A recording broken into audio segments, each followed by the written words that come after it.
ఇది నా ఇల్లేగా, మా ఇంట్లోనే ఉన్నాను, హైదరాబాద్లో ఉన్నాను. సో నేను విన్నాను పొద్దున్నుంచి, నాకు ఫోన్లు రావడం జరిగింది. నేను కూడా వీడియో క్లిప్ చూశాను. మన మీడియా మిత్రులు చాలామంది నన్ను అడిగి క్లారిఫై చేసుకున్నారు. వాళ్ళ దాంట్లో రాలేదు నాకు తెలిసి. చాలా ఇట్లా శ్రీకాంత్ ఇలా బెంగళూరులో రేవ్ పార్టీకి వెళ్ళాడు, హేమ వెళ్ళింది, ఈ టైప్లో ఏవో వచ్చినాయి. నిజంగా నాకు నవ్వు వచ్చింది. ఇంట్లో వాళ్ళందరూ నవ్వుకున్నాం. ఇదేంటిది, మొన్న ఏమో విడాకులు ఇచ్చి పిచ్చేశారు నా భార్యతో, ఈరోజేమో రేవ్ పార్టీలకి వెళ్ళాడు అని వచ్చేసినాయి. కానీ ఒకటి వాళ్ళు కొంచెం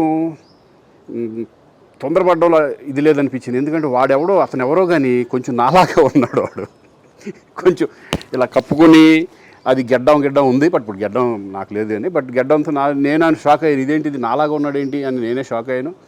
సో దయచేసి ఎవరు నమ్మొద్దు. ఎందుకంటే రేవ్ పార్టీలకి వెళ్ళే కల్చర్ నాది కాదు, పబ్ కల్చర్ మనిషిని కాదు నేను. ఒక్కోసారి బర్త్డే పార్టీలకి వెళ్తాము, ఒకవేళ తెలియకుండా ఏదైనా వెళ్ళినా ఒక హాఫ్ అన్ అవర్ నుండి వచ్చేస్తాను తప్పితే అటువంటి ఏమీ లేదు. రేవ్ పార్టీ ఎలా ఉంటుందో కూడా నాకు తెలియదు. సో దయచేసి ఎవ్వరూ ఈ విషయాన్ని నమ్మొద్దు. హ్యాపీగా నేను హైదరాబాద్లో ఉన్నాను, మా ఇంట్లోనే. ఇప్పుడు మా ఇంట్లో నుంచే నేను ఇది చేస్తున్నాను.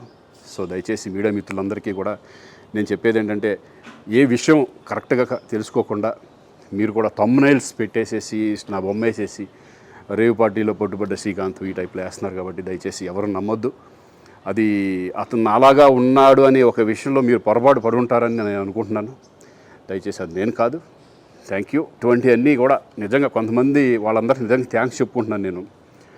కొంతమంది మీడియా మిత్రులు నాకు డైరెక్ట్గా తెలుసు కాబట్టి, వాళ్ళ ఫ్రెండ్స్ లాగా నన్ను ఇచ్చేస్తారు కాబట్టి, వాళ్ళందరూ నన్ను డైరెక్ట్గా అడగడం, నేను చూసి ఇద్దరు నవ్వుకోవడం, వాళ్ళు వాళ్ళ దాంట్లో వేయకుండా చూశారు కొంతమంది. వాళ్ళందరూ కూడా నేను థ్యాంక్స్ చెప్పుకుంటున్నాను. దయచేసి ఇవన్నీ నమ్మొద్దు.